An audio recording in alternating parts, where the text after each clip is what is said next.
नमस्कार, लाइव आई के खबर अब तक में आज के अंक में आपका स्वागत है और मैं हूं आपके साथ तारिका महाजन। तो आइए आगे बढ़ने से पहले शुरुआत करते हैं आज के प्रमुख सुर्खियों से।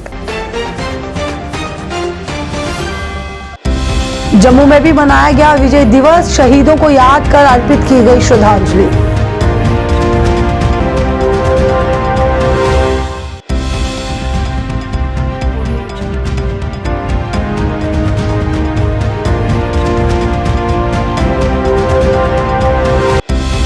जम्मू नगर निगम में आज लगा हाउस, मेयर ने कहा जम्मू में नहीं लगेगा कोई भी प्रॉपर्टी टैक्स।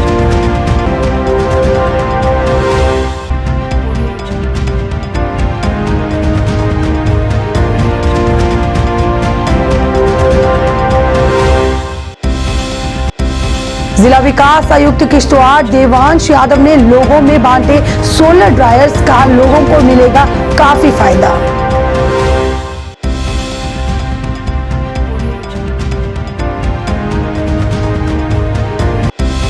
और all Jammu and Kashmir panchayat conference ने सरकार से सभी पंचायत के चुनाव न करने की अपील, कहा 2026 में ही करवाए जाए पंचायत के चुनाव।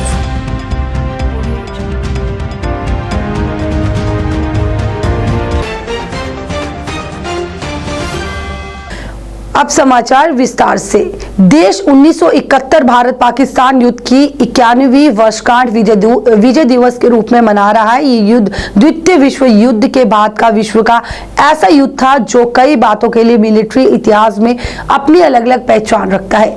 देश भर की तरह जम्मू में भी विजय दिवस मनाया गया। भारतीय सेना पश्चिमी कमान ने बलिदान स्तंभ पर विजय दिवस समारोह और जम्मू के जोरावर स्टेडियम सुनजवान में एक मेगा पूर्व सैनिक रैली का आयोजन किया। यह आयोजन 1971 के भारत पाक युद्ध में पाकिस्तान पर भारतीय सशस्त्र बलों की सहानुभूतिपूर्ण जीत की याद दिलाता है, जिसके परिणाम स्वरूप पूर्वी पाकिस्तान की मुक्ति हुई और बांग्लादेश का निर्माण हुआ। 16 दिसंबर 2022 को समारोह की शुरुआत बलिदान स्तंभ युद्ध स्मारक पर lieutenant general Nav K Khanduri, GOC C western command, lieutenant general Pushpinder Singh corps commander, rising star corps Shri Dilbag Singh DGP Jammu and Kashmir द्वारा पुष्पांजलि समारोह के साथ हुई।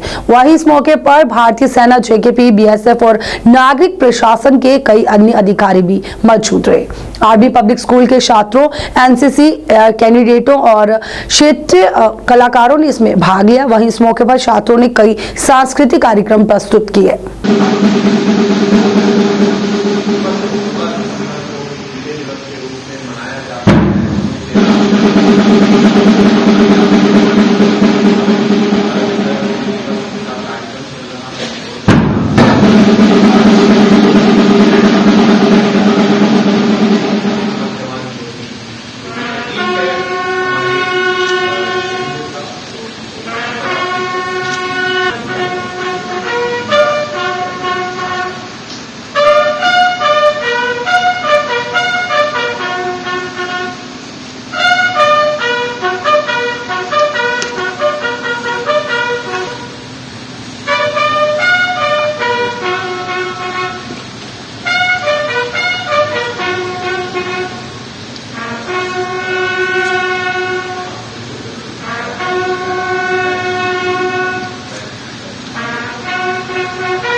अपने पिछले कार्यभार में चीफ ऑफ स्टाफ मुख्यालय central commander civil level officer से अप्रैल 15 को प्रतिष्ठित सेवा के लिए कुमारी अवनी लवासा को general officer commanding in chief होने की विश्वसनीय जानकारी और तुरंत सेना के साथ मिलकर ऑपरेशन की योजना बनाई और भरोसे से कह सकता हूं कि हमारी सेना और पुलिस बल हर प्रकार के खतरों से निपटने में सक्षम है।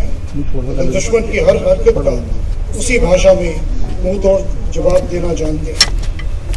आज हमारे बीच हमारे कुछ बहादुर साथियों के परिजन भी मौजूद हैं, जिनके संबंधियों ने अदम्य साहस असाधारण शौर्य तथा भारतीय सर्वोच्च परंपराओं के अनुसार राष्ट्र हित में अपना सर्वोच्च बलिदान दिया। मैं इनके परिवारजनों को इस मौके पर उपस्थित रहने के लिए शुक्रिया अदा करता हूं और उन्हें यह विश्वास दिलाना चाहता हूं कि हम उनकी देखभाल में कोई कमी नहीं आने देंगे। देश के लिए अपना सब कुछ न्यौछावर करने वाले वीरों को नमन करने के लिए इस बलिदान स्मारक में भारी संख्या में पहुंचने के लिए मैं आप सभी का हार्दिक आभार प्रकट करता हूं। इस समारोह को सफलतापूर्वक आयोजन करने के लिए सेना के सभी रैंक्स, सिविल प्रशासन और जम्मू कश्मीर पुलिस और तमाम आयोजनकर्ताओं का धन्यवाद देता हूं। धन्यवाद। जय हिंद। बलिदान स्तंभ के प्रांगण में आयोजित इस भव्य समारोह में उपस्थित वीर नारियों, वीरांगनाओं, भारत पाक युद्ध और हमारे काउंटर टेररिस्ट ऑपरेशंस में वीरता पुरस्कार से सम्मानित वीर सैनिकों और अजीज वेटरन्स और पुलिस बल के शहीदों के परिवार और सिविल प्रशासन की तरफ से पधारे सीनियर अधिकारीगण तथा अतिथियों का हार्दिक स्वागत और अभिनंदन करता हूँ। मेरे लिए ये बड़े गर्व की बात है कि इस विजय दिवस के इस पावन समारोह में इसके माध्यम से मुझे आप सभी से मिलने का अवसर प्राप्त हुआ। इस बलिदान स्तंभ की नींव, जैसे कि आपको पता है, 6 जनवरी 2005 को राज्य सरकार द्वारा रखी गई थी और इसका पूरा करने में भारतीय सेना ने अहम भूमिका निभाई है। ये स्तंभ जम्मू कश्मीर की पावन धरती पर भारतीय सेना, जम्मू कश्मीर पुलिस और सेंट्रल आर्म पुलिस बलों के उन वीर जवानों की याद में समर्पित किया गया है जिन्होंने देश के सम्मान और अखंडता को कायम रखने के लिए अपने प्राणों की आहुति दी। 16 दिसंबर ये दिवस भारत के इतिहास में सुनहरे अक्षरों में लिखा गया है। आज ही के दिन हमारी सेना और पूरे भारत ने पाकिस्तान को करारी शिकस्त देकर बांग्लादेश के निर्माण में मुख्य भूमिका निभाई थी। इसके अलावा Zorawar stadium Sunjwan military station में एक मेगा रैली का आयोजन भी किया गया, जिसमें लगभग 5000 पूर्व सैनिकों और वीर नारियों की उपस्थिति रही। लेफ्टिनेंट जनरल नफ के खंडूरी सेना कमांडर पश्चिमी कमान ने विशाल सभा को संबोधित किया और 1971 के भारत पाक युद्ध के दौरान भारतीय सशस्त्र बलों द्वारा बहादुरी, वीरता और बलिदान को याद किया। इस अवसर पर जरूरतमंद ISM वीर नारियों आश्रितों को व्हीलचेयर प्रदान कर सम्मानित भी किया गया।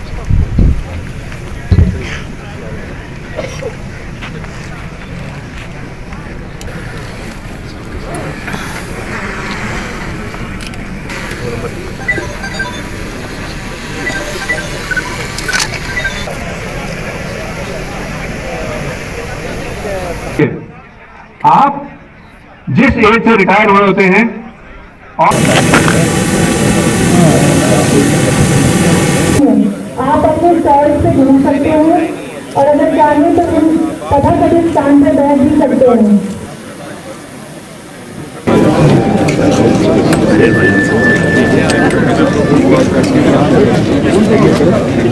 26 इन्फेंट्री डिवीजन की तरफ से सेवानिवृत्त सैनिकों को विभिन्न योजनाओं और सुविधाओं का लाभ दिलाने के लिए काफी प्रयास किया जा रहा है, जिसके लिए आज की रैली में भी यहाँ पे PSK, डायरेक्टरेट ऑफ वेटरन्स, जिला सैनिक बोर्ड, बैंक और कई अन्य संस्थाओं के यहाँ पे आज स्टॉल लगाए गए हैं और मैं आशा करता हूँ कि आप इनका पूरी तरीके से फायदा लेंगे, इस्तेमाल करेंगे और भविष्य में भी आपकी हर समस्या का निवारण सटीक तरीके से और जल्द से जल्द किया जाएगा। अंत में मैं इस समारोह के सफलतापूर्वक आयोजन के लिए आज आयोजन करता हूँ 9426 डिवीजन हार्दिक शुभकामनाएं देता हूँ और इस रैली में भारी संख्या में एकत्रित होकर भारतीय सेना के प्रति अपना अटूट रिश्ता और और प्यार जिस तरह से आपने जाहिर किया है, आप सभी का हार्दिक आभार प्रकट करता हूँ। धन्यवाद कि भूतपूर्व सैनिक और उनके परिवार और वीर नानियों को सम्मान देना न केवल हमारी जिम्मेवारी है बल्कि हमारा कर्तव्य भी है। देश की सेना और सरकार और बाकी जितनी भी संस्थाएं हैं उन्होंने मिलकर हमारे सेवानिवृत्त साथियों ने उनके कल्याण हेतु सेवाओं को आप तक पहुंचाने के लिए आधुनिक तकनीकों का इस्तेमाल शुरू किया है, जैसे कि इंटरनेट के जरिए ऑनलाइन स्पर्श एप्लीकेशन, पेंशन मुआवजों से संबंधित किसी भी समस्या का निवारण आप बड़ी आसानी से कर सकते हैं। वीरांगना हेल्पलाइन के जरिए मुश्किल समस्याओं का समाधान किया जा रहा है। 16 दिसंबर से शुरू हो रहा 2 दिवसीय जनरल हाउस इस बार 9:30 बजे से राष्ट्रीय गान के साथ शुरू हुआ। इससे पहले तक हाउस 10:30 बजे शुरू होता था। मेयर राजेंद्र शर्मा ने पहले हुए हाउस की बैठक पर चर्चा की, वहीं इसके बाद प्रश्नकाल हुआ जिनमें नशा निवारण और नशा मुक्ति विषय पर मंथन हुआ। प्रश्नकाल में प्रॉपर्टी टैक्स को लेकर पार्षद गुरमीत रंधावा ने कई सवाल उठाए और मेयर ने साफ कर दिया कि जम्मू में कोई भी प्रॉपर्टी टैक्स नहीं लगेगा। हाउस में भाजपा प्रदेश अध्यक्ष रविंद्र राणा भी मौजूद रहे। 15 दिन के बाद आएगी वो पॉसिबल भी है, लेकिन ये जो दिल्ली बेसिस डाला उसको मैं विजिट करवाऊंगी, लोगों की प्रॉब्लम सुनो और सॉल्व करो। डेली बेसिस कर सकता है, कम से कम जेल बताइए कि 10 लाख का उसमें इन्होंने 10 बार वो टेंडर हुआ है, वो अगर इसमें बता देते तो अच्छा होता। तो मैं इनको यहाँ खड़ा नहीं करना चाहता, ये मुझे मंडे तक इसके ऊपर बता दे अपने जेई को बोल के या अपने डिपार्टमेंट के जो 9.18 का जो मेरा प्रायोरिटी वर्ग का जो एडवर्टाइज हुआ है, अगर हुआ है तो बता दे, नहीं तो इसके ऊपर फिर आगे कार्रवाई होगी। माननीय मेयर साहब, डिप्टी मेयर साहब, इसका ए पार्ट और बी पार्ट था। जो 2 डिपार्टमेंट हमारे कारपोरेशन के अधीन आए हुए हैं, पीएचई और जीपीडी, तो मेजॉरिटी वर्ग हैं वो अपने अपने वार्ड में कारपोरेटर रखेंगे। तो जो मैंने रखा था अपने वार्ड का वो हुआ नहीं, वो मेरे नॉलेज के बाहर हो गए। लेकिन जो मेरा 10 लाख का प्रायोरिटी वर्ग था वो नहीं हुआ, तो उसमें इन्होंने मुझे ये बताया हुआ है कि उसका हमने 10 बार टेंडर लगाया है, लेकिन एडवर्टाइज हुआ है मनास पैलेस के सामने, ये मेरी प्रायोरिटी में था। लेकिन इसकी मेरे पास, लेकिन मेरे नॉलेज में ये है, जो मुझे ग्राउंड पे पता चला कि जो मेरा प्रायोरिटी वर्क है वो इन्होंने उसको तोड़ के मेरे विदाउट नॉलेज इन्होंने यो कुछ अलॉट हो गए हैं और कुछ टेंडरिंग में है और 1-2 कंप्लीट हो गया। और डिप्टी मेयर दोनों नए अभी बने हैं, 1.5-2 महीने पहले। आज पहली मीटिंग हो रही है, अभी तक सिर्फ क्वेश्चन जो हैं वो क्वेश्चन आवर्स चल रहे हैं। जो क्वेश्चन पूछे थे उनके जवाब दिए हुए हैं, लेकिन मैक्सिमम जो जवाब हैं उससे सेटिस्फाई नहीं है हमारे कारपोरेटर साथी। मैंने भी एक क्वेश्चन डाला था, मैं भी सेटिस्फाई नहीं हूँ। मैंने भी ऑनरेबल मेयर और कमीशन साहब से कहा है कि जो हम डिटेल मांग रहे हैं ये प्रॉपर तरीके से डिटेलें नहीं दी जा रही हैं, इसलिए ये जो हम लोगों को परेशानियां वार्डों के अंदर आ रही हैं उनको कैसे हल किया जाएगा। अभी अभी मेरे साथी कुछ बोल रहे थे कि हमने हमारे नाले ख़राब हैं, हमने रिपेयर करने के लिए बोला था, तो आज तक कुछ हुआ नहीं। कमीशन साहब बोल रहे थे हमारे पास पैसा ही कोई नहीं, कोई फंड नहीं है कारपोरेशन के अंदर। अगर फंड्स नहीं है तो हमें बताओ हम लोग काम कैसे करेंगे। आज की डेट में मीटिंग ज़रूर हो रही है, लेकिन कारपोरेशन के अंदर कोई भी पैसा नहीं है जिससे हम लोगों के काम कर सकें। अच्छा डॉक्यूमेंट अंदर रहेगा, अच्छी चेयरें लगी होंगी, अच्छा सब कुछ होगा, उसका क्या फ़ायदा। हमने तो काम लोगों के करने हैं। हम ये चाहेंगे कि लोगों के काम हो, गवर्नमेंट फंड्स प्रोवाइड करे, सफाई अच्छी दें लोगों को, लोगों की डेवलपमेंट अच्छे तरीके से करवा सकें। जो पार्क्स हम लोगों ने बनवाई हैं उन पार्कों के अंदर मालीज हों, जो गलियां हैं उनके अंदर सफाई कर्मचारी प्रॉपर हों, जो गार्बेज है वो लिफ्ट हो, और नई नई चीज़ें जो स्मार्ट सिटी के अंदर ये दिखा रहे हैं हमें। मैंने तो कहा है अंदर भी, मैंने कहा ये सिर्फ दिखावा है स्मार्ट सिटी। 2000 करोड़ रुपया जम्मू स्मार्ट सिटी के अंदर खर्च कर दिया, लेकिन कहाँ स्मार्ट सिटी बना। स्मार्ट सिटी हमारी बाड़ों तक पहुँचा नहीं। हमने लिख के दिए थे कि हमारे चौराहे हैं, हमारी नहरों के किनारे हैं, हमारे बड़े बड़े रोड हैं, उनको स्मार्ट किया जाए, लेकिन आज तक वहाँ कोई पैसा नहीं लगा। अभी कमीशन साहब मेरी ही बात का जवाब दे रहे थे कि हमने स्मार्ट बाड़े नहीं, कुछ स्मार्ट काम रखे हैं, कुछ काम रखे थे जिसमें बाड़े मेंशन नहीं है। तो हमने कहा जितना भी शहर है चाहे उसमें नेशनल हाईवे आए, चाहे वो यूनिवर्सिटी का काम है, चाहे दूसरा किसी ना किसी बाढ़ के अंदर है वो। जिला विकास आयुक्त किश्तवाड़ देवांश यादव ने आज कृषि विभाग की तरफ से किसानों में सोलर ड्रायर्स बांटे। वहीं इस मौके पर एक कार्यक्रम का आयोजन भी किया गया, जिसमें ये सोलर ड्रायर्स किसानों में 50% सब्सिडी पर बांटे गए। किसानों ने इसके लिए प्रशासन और कृषि विभाग का शुक्रिया अदा किया। जिला विकास आयुक्त ने कहा कि इससे किसानों को काफी फायदा मिलेगा और आर्थिक रूप से भी उन्हें और ज्यादा मजबूती मिलेगी। 1 किलो चलो तो सैफरन के लिए तो बहुत सस्ते हैं। सारे दे रहे हैं 50% सब्सिडी दी जी सर। 50% का इन्होंने तो 100% कर दिया। 50% का स्कीम से लिया, 50% कहाँ से लिया? फार्मर्स लोग आए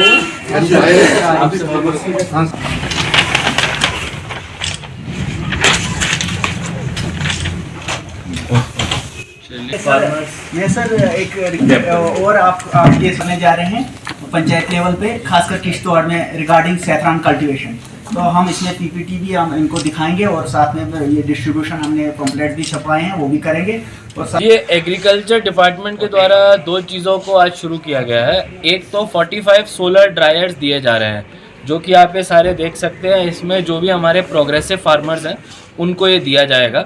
इस सोलर ड्रायर से चाहे वो सैफरन हो, चाहे वेजिटेबल्स हो, इन सारे प्रोडक्ट्स को ये लोग ड्राई कर सकते हैं, मार्केट में सेल कर सकते हैं डस्ट फ्री रख के। उसके साथ साथ हमने एक सैफरन का प्रैक्टिकल मैनुअल भी शुरू किया है। अभी हमारा टारगेट है कि आने वाले कल्टीवेशन सीज़न में हम सैफरन के एरिया को सिग्निफिकेंटली बढ़ाएं, क्योंकि ये हमारा एक किश्तवाड़ का सबसे प्रेशियस रिसोर्स है। और इसमें हम इरिगेशन, उसके साथ साथ इस मैनुअल के अंडर जो जो बेस्ट प्रैक्टिसेस है और उसके अलावा फार्मर्स को जो जो मदद दी जा सकती है वो देने की कोशिश करेंगे। इसमें सैफरन बेल्ट के काफ़ी प्रोग्रेसिव फार्मर्स हमारे साथ आए हैं और इनके साथ मिलके हम आने वाले टाइम में और भी इस तरह के इनिशिएटिव। जी आज बड़ा खुशी का मुकाम है। हमने सोलर ड्रायर्स आज के दिन फार्मर्स को डिस्ट्रीब्यूट किए हैं। ये तो हमारे मैक्सिमम सैफरान ग्रोइंग एरिया से हैं, इवन कि हमारे दूसरे एरिया से भी है, हमारे पलमाड़ से हैं, मड़वा से हैं, कोतवाड़ा से हैं, बड़ी जगहों से हमने फार्मर को ये इनवाइट इसमें दिया है।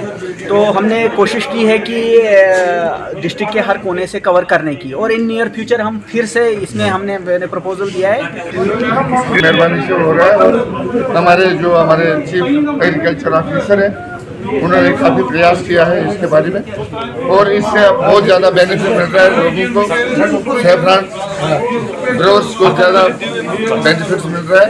यहाँ हम एग्रीकल्चर डिपार्टमेंट के बहुत ही आभारी हैं, जो आज की डेट में हमारे एग्रीकल्चर फील्ड में जितने भी हमारे फार्मर्स यहाँ पे बैठे हैं, इनकी हेल्प करने के लिए डिपार्टमेंट यहाँ पे बैठा है और हर तरह की कोशिश कर रहे हैं कि फार्मर्स को पूरी मदद कर रहे हैं और उनकी पूरी मदद कर रहे हैं। All Jammu and Kashmir panchayat conference ने सरकार से अभी पंचायत के चुनाव न करने की अपील की है। जम्मू में आज एक पत्रकार वार्ता के दौरान कॉन्फ्रेंस के अध्यक्ष अनिल शर्मा ने कहा कि इस समय पूरे प्रदेश में अफवाह चल रही है कि यहाँ पंचायत के चुनाव करवाए जा रहे हैं, पर वो चाहते हैं कि अभी ये चुनाव ना हो और पंचायतों की अवधि को बढ़ाया जाए। उन्होंने 2026 से पहले पंचायत के चुनाव न करने की अपील की।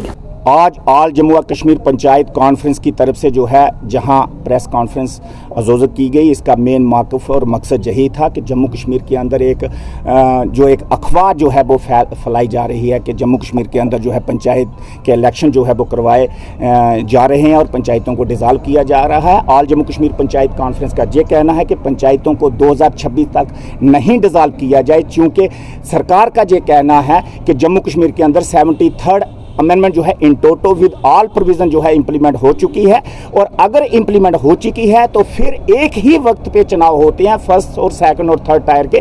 कानूनी तौर पे हम लोग बात कर रहे हैं, इसलिए लिहाजा डीडीसी डिस्ट्रिक्ट डेवलपमेंट काउंसिल के चुनाव जो हैं वो 2026 में होंगे और पंचायतों को जो है एक्सटेंशन दी जाए 2 साल की। 1 साल का वक्त हमारा अभी है और आगे 2 साल की एक्सटेंशन दी जाए और 2026 में इकट्ठे चुनाव करवाए जाएँ। जे ऑल जम्मू कश्मीर पंचायत कॉन्फ्रेंस की मांग जो है आदरणीय प्रधानमंत्री साहब से है और आदरणीय होम मिनिस्टर साहब से है। श्रीनगर नगर निगम ने आज इंटरैक्टिव वॉइस रिस्पॉन्स सिस्टम आधारित IPPBX सिस्टम लॉन्च किया। वहीं इस प्रणाली का उद्घाटन मेयर जुनेद मट्टू, आयुक्त SMC अतर आमिर खान के साथ किया। उद्घाटन समारोह में संयुक्त आयुक्त SMC सईद अबुल काजिम, मुदस्सिर हुसैन सचिव SMC, सुहेल नबी मुख्य सूचना अधिकारी, मुख्य प्रवर्तन अधिकारी ने इसमें भाग लिया। वहीं इस अवसर पर सभा को संबोधित करते हुए IVRS आधारित IPPBX प्रणाली का उद्देश्य कम समय में आम जनता की शिकायतों का समाधान करना है।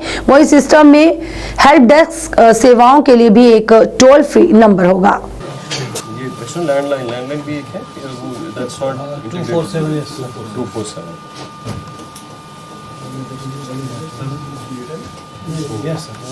एक अहम दिन है जहां पे बायोमेट्रिक अटेंडेंस का most advance system Srinagar municipal corporation के सेंट्रल ऑफिस में भी लगाया गया और यहाँ के अलावा वार्ड लेवल्स पे भी बायोमेट्रिक अटेंडेंस होगी। इससे पूरी इंस्टीट्यूशन की, पूरी ऑर्गेनाइजेशन की एफिकेसी और एफिशिएंसी बढ़ेगी, काम करने का जो डिसिप्लिन है वो बढ़ेगा, ट्रांसपेरेंसी बढ़ेगी, अकाउंटेबिलिटी बढ़ेगी एम्प्लॉयज़ में। तो आज जो सेंट्रल ऑफिस में है, आज से बायोमेट्रिक अटेंडेंस शुरू हुई है।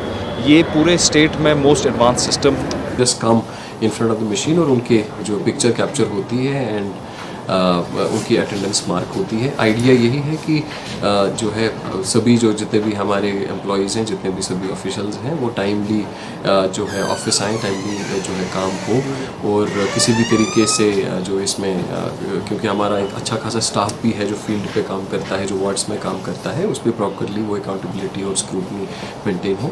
यही है कि इस बायोमेट्रिक सिस्टम की मदद से हमारे जो एम्प्लॉयज़ की अटेंडेंस है, हमारे यहाँ ऑफिसर्स की अटेंडेंस वो प्रॉपर रहेगी और फंक्शनिंग में स्मूथनेस आएगी और जो अकाउंटेबिलिटी है वो और बेहतर तरीके से हम लोग एनफोर्स कर पाएंगे।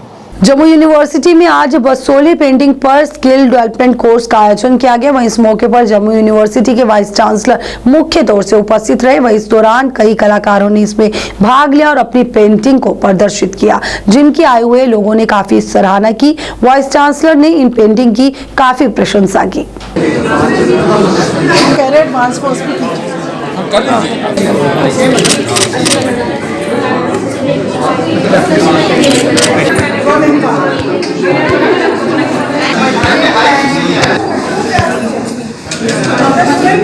वो हमारी हेरिटेज है और उसको पुनर्जीवित करना एकेडमिक इंस्टीट्यूशंस की जिम्मेदारी बनती है। उसी जिम्मेदारी के तहत जम्मू यूनिवर्सिटी ने यह कदम उठाया है और यह कदम सतत चलता रहेगा, यह हम इंश्योर करेंगे। और उसी के लिए मैं रिक्वेस्ट किया था जॉइंट रजिस्ट्रार फाइनेंस से कि इसके फाइनेंशियल इम्प्लीकेशंस जो भी होंगे we must work out of that और ये चलता रहे। लेकिन मैं फिर कहूँगा कि बसोली पेंटिंग से बच्चा अपने आप को इवॉल्व कर सकता है। यह मेडिटेशन है, यह साधना है और इस साधना से वह अपने आप को इवॉल्व करेगा। हम लोग in the centre for studies of museology we keep holding programmes like this where we try to promote the art of Jammu. हमने कुछ देर पहले, कुछ महीने पहले हमने आर्ट किया था बसोली हमने आर्ट किया था बैम्बू क्राफ्ट के ऊपर, जिसमें हमने बच्चों को बुलाया था जम्मू के सारी जगह से ताकि उनको उसमें टेक्निक मिले। फिर उसके बाद ये हमारा सेकंड प्रोग्राम है जो हमने 15 दिन की वर्कशॉप की है बसोली आर्ट के ऊपर, बसोली मिनिएचर पेंटिंग्स के ऊपर, ये सोच के कि ये आर्ट जो हमारा है इतना पुराना है लेकिन इसके बारे में हमारे छोटे छोटे बच्चे जो हैं, स्कूलों के बच्चे, उनको कुछ पता ही नहीं है। तो we wanted to promote this art कि लोगों को पता चले, अवेयर हों। और साथ में हमारे प्रधानमंत्री जी भी इसको काफ़ी आगे तक लेना चाहते हैं क्योंकि अभी उन्होंने बसोली पेंटिंग गिफ्ट करी दिल्ली में, so which was a pleasure and which was a proud moment for the people of Jammu.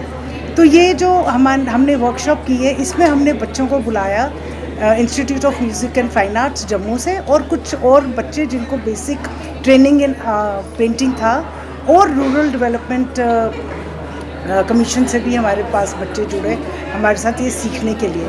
Iqbal colony Baramulla में बिजली के 5 पोल गिरने से लोग वहां बड़े ही परेशान हैं। अपनी समस्या को उजागर करते हुए लोगों ने कहा कि उनके क्षेत्र में बिजली के खंभों की हालत काफी खस्ता है, जिसकी वजह से उनके क्षेत्र में 5 खंभे भी गिर गए हैं। उन्होंने ये भी कहा कि इस घटना से कोई अनहोनी भी हो सकती थी, इसलिए संबंधित विभाग को इन बिजली के खंभों को दूसरी जगह शिफ्ट करना चाहिए, जिससे उनकी परेशानी कम हो और कोई अनहोनी जो है वो ना हो।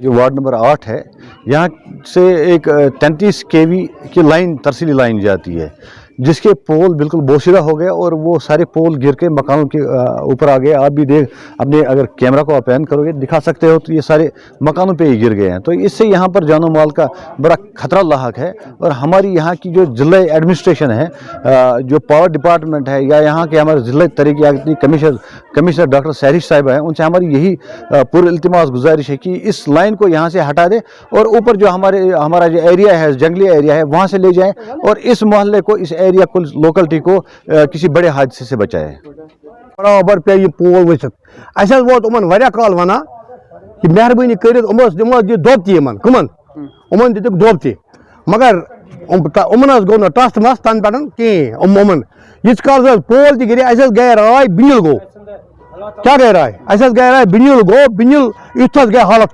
खराब ये कत, मगर डी ओकुन वुचान अस कुन कहें DC बारामूला इतला दिवान कि बस मेहरबानी तुम हालत सन कि हालत सन क्या शुपियनस अस मये बच्चे उमो या 33,000 पे ब्योर गिडस अत पे ब्या लोन तम किन गा वाटर सप्लाई सह वस कट क्या कट तु हालत अमिच वस मकान तान देवार तान पे दोब तान दिख दोब दित तुमन पृन कस तथ कड़ पोस मत खे पोस पान चंदस बस मेहरबानी कर DC बारामूला इतला दिवान कि तुम हालत तमिच। आज सवेरे हम जब नमाज पढ़ के आए, फजर की नमाज, तो उस टाइम तो ठीक था, करीब 7:30 से 7:45 बजे के करीब ये 4 पोल यहाँ पर गिरे हुए हैं। आवाज़ ज़ोर से आई, हमने कई बार इनसे कहा है, इनके गड्ढे भी खोदे गए, मेरे ख्याल से पैसे निकाले गए, लेकिन इन पे काम नहीं हुआ। ये बहुत बड़ा हादसा हो सकता था।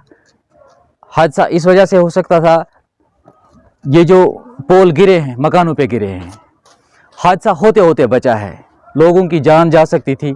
जितनी भी फैमिलियां अंदर थी, आप देख सकते हैं, आप अपना कैमरा घुमा सकते हो, जो पोल गिरे हैं वो मकानों पर गिरे हैं, छोटे छोटे बच्चे अंदर थे। खुशकिस्मती की बात यह है कि शायद उस टाइम पावर नहीं था, बस इसी वजह से बचे हैं। नुकसान हो सकता है, लेकिन बात यहाँ ही तक नहीं है। बात यह है कि मतलब ये जो आम है, हुकूमत जो है, इस पे तवज्जो ही नहीं दे रही है। 5 महीनों से लगातार यहाँ पर, इससे पहले भी वहाँ पर 2-4 घर हैं, उन्होंने इस पे एहतजाज किया था, उन्होंने बोला था इस बारे में, लेकिन अब तक आज 5 महीने गुजरने के बाद भी गड्ढे खोदे हुए हैं।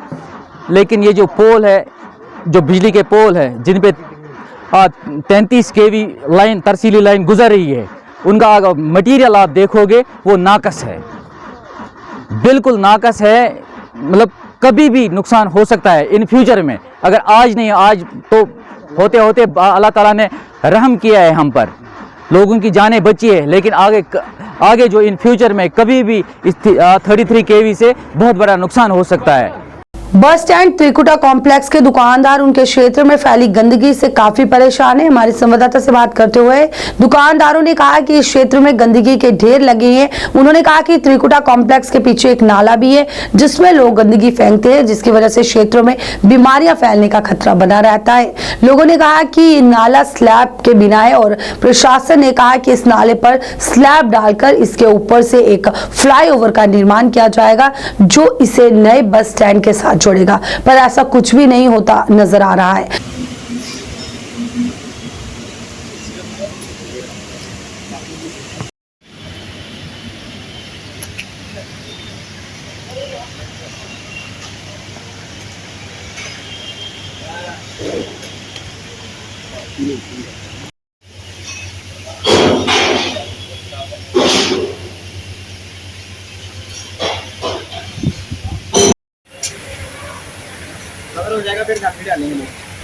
बट फिर भी गांड डाल देंगे। शॉप है तो हमें इतनी प्रॉब्लम हो रही है, मेरे को नहीं, जितने भी दुकानदार हैं उनको इतनी प्रॉब्लम हो रही है जिसका कोई अंदाज़ा नहीं है। एक पार्किंग फैसिलिटी सही नहीं है और नाला जो है वो ढका हुआ नहीं है, जिसकी वजह से ना कोई यहाँ आ सकता ना जा सकता। और पार फुट ब्रिज बनना था यहाँ पे, अभी तक बना नहीं है, सामने जो जीडीए कम्प्लेक्स है वहाँ से। तो क्या है कि अब लोग गाड़ी कहाँ लगाएं, कहाँ नहीं लगाएं। यहाँ पार्किंग समस्या है, चलान हो जाता है 5-5 हज़ार 3-3 हज़ार चलान हो जाता है। अगर ये नाले को ढक दिया जाए तो लोगों का आवाजाही होगी और सामने से भी लोग आना शुरू हो जाएंगे और दुकानदारी भी सही चलेगी और लोगों को कोई तकलीफ नहीं होगी। मैं गवर्नमेंट से, एलजी साहब से अपील करता हूँ कि इन दुकानदारों, गरीब दुकानदारों के बारे में सोचिए और इनको पुनः स्थापन करने के लिए ये 2-3 चीज़ें जो हैं इन पे काम कराया जाए, अमल कराया जाए। जबकि पास हो चुका है, अमल कराया जाए ताकि लोगों की आवाजाही पे कोई प्रॉब्लम नहीं हो और हम आराम से बिजनेस कर सकें। मैं यही अपील करता हूँ, यही प्रार्थना करता हूँ, ये रिक्वेस्ट करता हूँ आप साहब से, प्लीज़ इस काम को जल्द से जल्द करिए। धन्यवाद। और हमें समस्या पार्किंग की बहुत ज़्यादा आ रही है, हमें भी आ रही है, सामने पीएचई का ऑफिस है उनको भी आ रही है। ये पीछे आप जो बना हुआ है कम्प्लेक्स जेडीए का और उसके साथ में जो नाला है, इसको 4 साल हो गए नाले को बने, 4 साल से पहले का काम लगा हुआ है, आज तक इनके ऊपर स्लैब नहीं पड़ी हुई। हम इतने परेशान हैं और बेसी जेडी से भी हमने अप्रोच लगाई थी कि यहाँ पे हमारी यहाँ स्लैब डाल के सर ब्रिज दिया जाए, जो ब्रिज हमारे कम्प्लेक्स को आएगा और हमारे जितने भी लोग हैं 100-200 दुकान 250 दुकान है, उनकी गाड़ी वगैरह यहाँ पे लगेगी, पार होगी और उससे गवर्नमेंट को भी बेनिफिट ही होगा। तो हम पैदल यहाँ से आ सकते हैं, अपनी गाड़ी यहाँ बाइक जो भी हमारे पास गाड़ी, जिसके पास भी जैसी गाड़ी है वो यहाँ पे पार्किंग लगा के यहाँ पे छोटे ब्रिज से आ सकते हैं। तो उन्होंने हमारी बात सुनी, जेडीएबीसी साहब ने, उन्होंने कहा ओके कोई बात नहीं, हो जाएगा। और उन्होंने पास करके कम से कम ब्रिज का सारा पैसा पास करके रखा हुआ है, मगर उन्होंने बोला शर्त एक ही है, जब ये स्लैब पड़ेगी उसके बाद हम काम शुरू करेंगे, पहले नहीं करेंगे। ब्रिज हम बना देंगे, रास्ता चलने के लिए नहीं होगा तो हम क्या करेंगे। उन्हें स्मार्ट ब्रिज बनाना है वो पीछे वाली तरफ, उसके बाद स्लैब पड़ेगी, वहाँ से हम पैदल आ जाएंगे और साथ में ही यहाँ पे स्टेप बनाएंगे, स्टेप बना के हम अपनी दुकानों के अंदर आ जाएंगे। इतना वो हमारे साथ कर रहे हैं। मगर जेडीए का, जिनका नाले का काम है, उन्होंने इतना टाइम लगाया हुआ है, आज तक 4 साल से ऊपर हो गया है, नहीं स्लैब डाल रहे हैं। पहले कह रहे थे बरसात के पहले हम कर देंगे, तो बरसात भी होके चली गई अब, तो अभी कुछ नहीं हुआ। अभी भी पीछे उनके जो बंदे 2-3 बंदे थे जो उन्होंने रखे थे अपने सुपरवाइज़र से हमारी बात हुई थी। उन्होंने बोला भैया हमें 1-2 महीने की बात है, हम इसी मंथ 25 तारीख के पहले हमारा स्लैब का काम शुरू हो जाएगा। वो भी कहे हुए 3 महीने हो गए। श्रीनगर के बेमीना इलाके में कल आग लगने की घटना में 3 घर पूरी तरह से जल गए, जबकि 2 अन्य आंशिक रूप से क्षतिग्रस्त हो गए। यहां तक कि एक बच्चा भी आग की घटना में गंभीर रूप से झुलस गया, जिसके बाद पीड़ित परिवार -3.6 तापमान में खुले आसमान के नीचे रखा। स्थानीय लोगों और पीड़ितों ने प्रशासन से उनकी मदद करने की अपील की, क्योंकि इस आग में उनका सब कुछ नष्ट हो गया है। आग लगने का कारण शॉर्ट सर्किट बताया जा रहा है। स्थानीय लोगों ने बताया कि स्थानीय लोगों की मदद से दमकल कर्मियों ने आग पर काबू पा लिया, पर तब तक सब कुछ जलकर राख हो गया।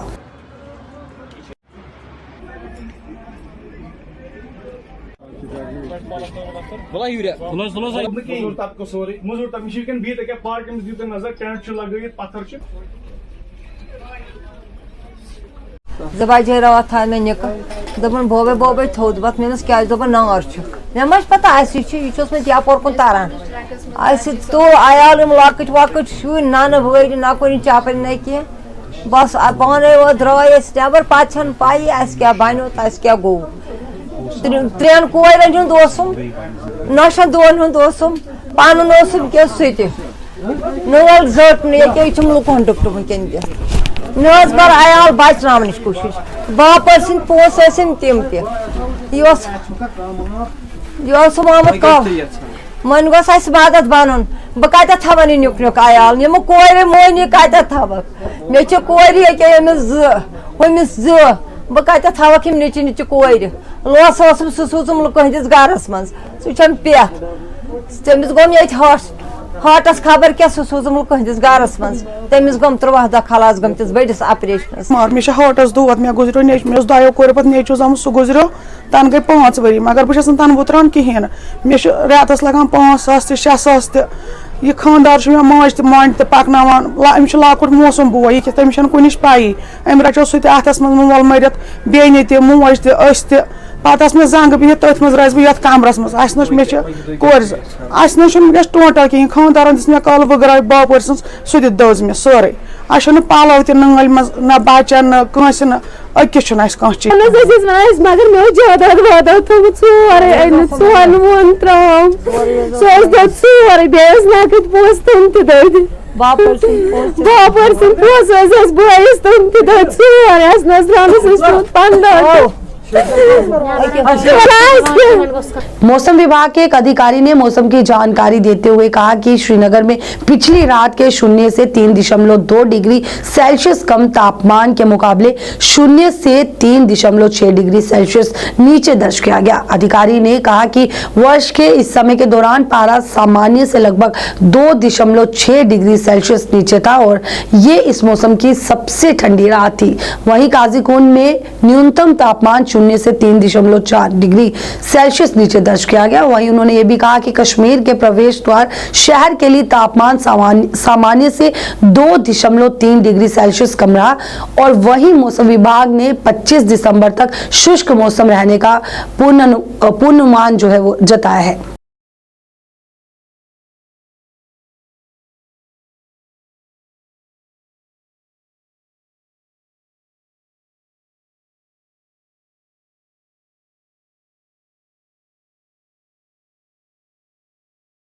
लाइव वायर के खबर अब तक के आज के अंक में बस इतना ही। तब तक के लिए मुझे तारिका महाजन को और लाइव वायर की पूरी टीम को दीजिए इजाजत। आप देखते रहे लाइव वायर न्यूज। नमस्कार।